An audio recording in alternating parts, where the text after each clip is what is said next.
सतीश भोसलेला अटक करण्यात आली आहे। आताची सगळ्यात मोठी बातमी आपण पाहतोय, सतीश भोसले जो आहे त्याच्या अखेर मुसक्या आवरणात पोलिसांना यश आलंय आणि त्याला अटक करण्यात आली आहे। गेल्या अनेक दिवसांपासून सतीश भोसले हा फरार होता। एकामागून एक त्याचे अनेक व्हिडिओ समोर येत होते, प्रताप समोर येत होते, त्याच्यावरती गुन्हे सुद्धा दाखल करण्यात आलेत। मारहाणीचा व्हिडिओ त्याच्या समोर आला होता, तर माजूरनेगिरी करण्याचे त्याचे अनेक व्हिडिओ समोर आले होते। त्यानंतर आता सतीश भोसलेला अखेर अटक करण्यात आली होती। खरं तर अटक करण्यात आली आहे। खरं तर कालच माहिती आली होती की तो सरेंडर करू शकतो, मात्र सरेंडर काही झालेलं नाहीये, तर सतीश भोसलेला अटक करण्यात आलेली आहे। सतीश भोसले हा आमदार सुरेश धस यांचा कार्यकर्ता म्हणून ओळखला जातो आणि त्याचे अनेक व्हिडिओ समोर आले होते, ज्यामुळे वाद निर्माण झाला होता।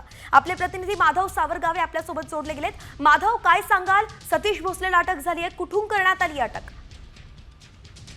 सतीश भोसले याच्या अखेर मुसक्या आवरण्यात बीड पोलिसांना यश आलेलं आहे। बीड पोलीस आणि मध्य प्रदेश पोलिसांचे एक पथक प्रयागराज मधून खोक्याला ताब्यात घेतल्याची माहिती आलेली आहे। त्याला अटक करण्यात आलेली आहे। गेल्या 15 वर्षापासून खोक्याच्या वेगवेगळ्या कारणामुळे अक्षरशः महाराष्ट्रात धुमाकूळ घातल्यासारखी परिस्थिती निर्माण झाली होती। एक व्हिडिओ त्याच्या समोर आल्यानंतर अनेकांना धक्का बसत होता। सुरुवातीला 2 गुन्हे दाखल झाले होते, त्यानंतर पुन्हा वन विभागाच्या तपासणीमध्ये त्याच्या घरी बरेच गोष्टी समोर आल्यामुळे गांजा, त्याच्या घरी वाढलेला गांजा सापडला होता आणि त्यानुसार 3रा गुन्हा दाखल झाला होता। त्यांनी 2 दिवसापूर्वी जामिनासाठी बीड न्यायालयामध्ये अर्जही केला होता, पण अशा स्थितीमध्ये पोलिसांचा मात्र ताब्यात तो आला नव्हता। पोलिसांचे वेगवेगळी पथकं त्याच्यावर वॉच ठेवून होती, त्याला अटक करण्यासाठी प्रयत्न केले होते, मात्र तो राज्य सोडून फरार झाला होता। 2 दिवसापूर्वी तो महाराष्ट्रात असल्याची कुणकुण पोलिसांना होती, पण 2 दिवसानंतर तो आता प्रयागराजला सापडलेला आहे आणि आता त्याला बीड पोलिसांकडे आणण्यात येईल आणि त्यानंतर पुढची कारवाई सुरू होईल। पण खोक्याचे वेगवेगळे कारनामे आणखीही समोर येत आहेत आणि त्या अटकेनंतर त्याची वेगवेगळे कारनामे नेमकं पोलीस कशा पद्धतीने तपासतात हे पाहणं महत्त्वाचं असेल। नक्कीच माधव, पण आपण पाहतोय बीड मध्ये हे सगळं प्रकरण झालं, बीडचा हा खोक्या आहे आणि थेट प्रयागराज मध्ये त्याला अटक करण्यात आली आहे। तर नेमकं हे जे कारवाई आहे, ही अटकेची जी सगळी साखळी आहे, ते लिंक कशी पोलिसांना लागत गेली? शिरूर पोलिसांमध्ये गुन्हा दाखल झाल्यानंतर बीड पोलिसांची वेगवेगळी पथकं महाराष्ट्राच्या वेगवेगळ्या भागांमध्ये पाठवण्यात आली होती। त्याशिवाय तो कुठं जाऊ शकतो याचा एक अंदाज पोलिसांनी बांधला होता। त्याचबरोबर काही छुप्या पद्धतीनं पोलिसांनी तपास केला होता। वेगवेगळ्या खबऱ्याच्या मार्फत तो नेमकं बीड शहरातून, बीड जिल्ह्यातून बाहेर कधी गेला, तो कुठे गेला याची माहिती घेण्यात आली होती। त्याच्या जवळचे सगळे फोन ट्रेस करण्यात आले होते, मात्र त्याचा कुठलाही फोन लागत नव्हता। त्याच्या आजूबाजूचे नातेवाईक किंवा त्यांच्याशी कोणाची कॉल केला का याची सगळ्या पोलिसांनी माहिती घेतली होती। त्या माहिती मार्फत जी माहिती मिळाली त्यानुसार ती कारवाई केलेली आहे। संयुक्त कारवाई आहे। बीड पोलीस वेगवेगळ्या ठिकाणी जात होतं आणि प्रयागराजमध्ये पोलिसांनी तिथल्या स्थानिक पोलिसांची मदत घेऊन त्याला अटक केलेली आहे। त्यामुळे आता पोलीस या संदर्भात सखोल चौकशी झाल्यानंतर सांगतील की नेमकं कशा पद्धतीनं तो कुठे कुठे गेला होता। आपल्याला जी माहिती मिळते, आता काही वेळापूर्वी जी माहिती घेतली त्यानुसार तो बीड मध्ये 2-3 दिवसापूर्वी होता।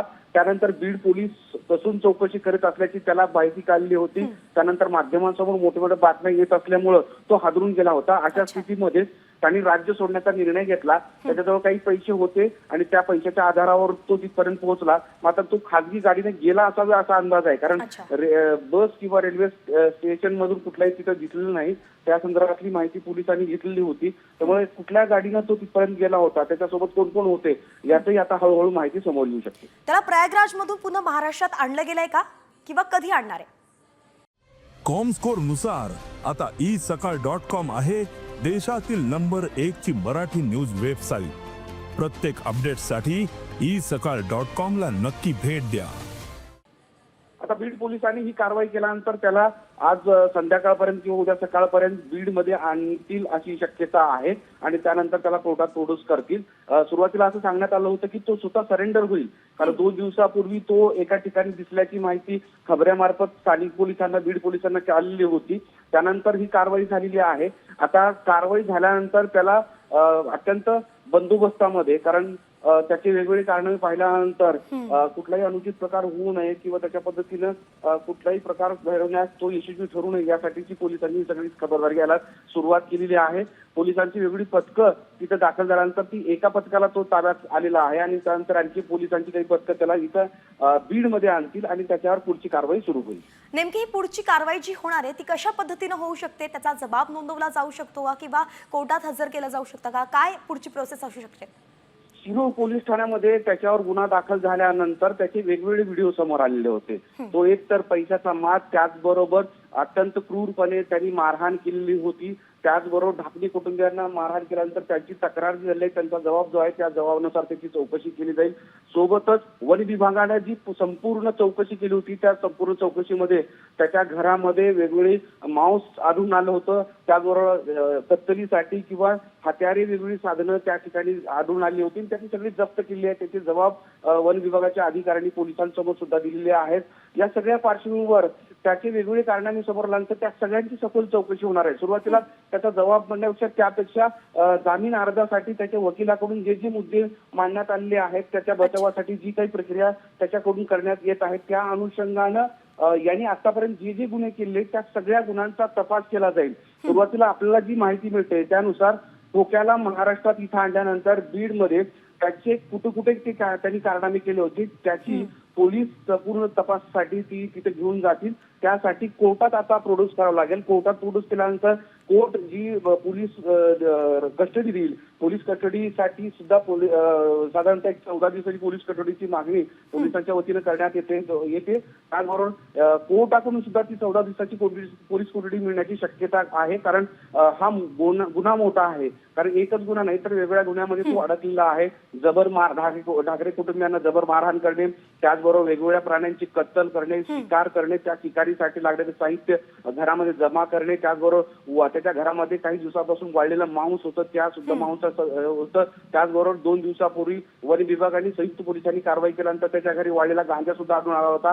त्याचबरोबर ह्या सगळ्या गोष्टीचा सगळा सारासार विचार करता अनेक धागेदोरे या सगळ्या मागे असू शकतात. त्यासोबतच पॉलिटिकल असेल किंवा नॉन पॉलिटिकल असेल याची चर्चा जोरात सुरू झाली आहे. विशेषतः हा नेमका खोक्या एकटा नाही तर खोक्याच्या मागे आणखी कोण कोण आहेत याच अनुषंगाने सुद्धा मोठा तपास होऊ शकतो. कारण आरोप प्रत्यारोप होत असताना पोलिसांनी त्या अनुषंगाने सुद्धा तपास केल्याची माहिती समोर येते आहे. तो इथे आल्यानंतर कोर्टात प्रोड्यूस करणं, त्याच्यानंतर त्याची सखोल चौकशी करणं ही प्राथमिकता बीड पोलिसाची असणार आहे. नक्कीच माधव, आता तुम्ही एक महत्त्वाचा मुद्दा उपस्थित केला की त्याला पोलीस कोठडी मागितली जाऊ शकते. मात्र अगदी मोठं वन विभागाला सुद्धा मोठं घबाड सापडलं होतं. तर वन विभाग सुद्धा वेगळी कस्टडी मागू शकतं का त्याच्यावरती कारवाई करण्यासाठी, जबाब नोंदवण्यासाठी, तपास करण्यासाठी? आणि दुसरं म्हणजे आता खोक्याच्या अटकेनंतर नेमकं बीडमधून कोण कोण जे आहे त्यांच्यावरती टांगती तलवार दिसू शकते?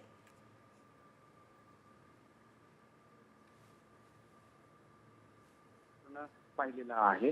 कारण तो एका राजकीय पक्षाच्या पार्टीचा सदस्य होता, पदाधिकारी होता आणि त्याच अनुषंगाने त्याची एक दहशत शिरूर, आष्टी, पाटोदा या परिसरामध्ये होते. सोबतच तो बीड जिल्ह्यातल्या वेगवेगळ्या भागामध्ये सुद्धा तो दहशत निर्माण करत होता ही स्पष्ट झालेलं आहे. आणि त्या अनुषंगाने पोलिसांच्या तपासात काही गोष्टी निष्पन्न झालेल्या आहेत. तू विचारल्याप्रमाणे पहिला प्रश्न असा आहे की वन विभागाने जी चौकशी केलेली आहे त्या चौकशीमध्ये जे जे काही आढळून आलेलं आहे त्याचा जबाब पोलिसांच्या समोर वन विभागाच्या अधिकाऱ्यांनी केलेला आहे.